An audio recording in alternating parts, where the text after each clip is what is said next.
Oh, mambo vipi mwanangu? Poa, inakuaje? Fresh. Naona ile Kinyamwezi mwanangu, kwanza naomba ututambulishe kwa majina yako, unaitwa nani?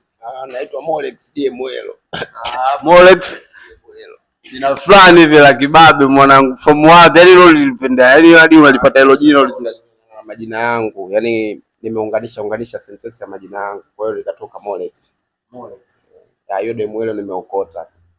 Unyama mwanangu. Kwa Molex yani alafu hapo kuna Molex hapo nimeongeza jina langu, si unalijua vizuri. Unyama. Sasa sikia mwanangu. Kinyamwezi kabisa hapa tuna point moja ambao wewe unatakiwa uidadavue kwa engo yako wewe ambao utaona imekaa fresh. Sasa sikia mwanangu, nikuulize swali moja hapa. Afu wewe unipe jibu lako au vipi? Sasa sikia, kati ya gari na nyumba ni kitu gani ambacho wewe kinaweza kusababisha upate mchumba kirahisi zaidi yani? Chumba kirahisi. Yaani kumpata kirahisi mchumba kati ya gari na nyumba ni kitu gani ambacho kinaweza kusababisha upate mchumba? Chap. Sababisha upate mchumba.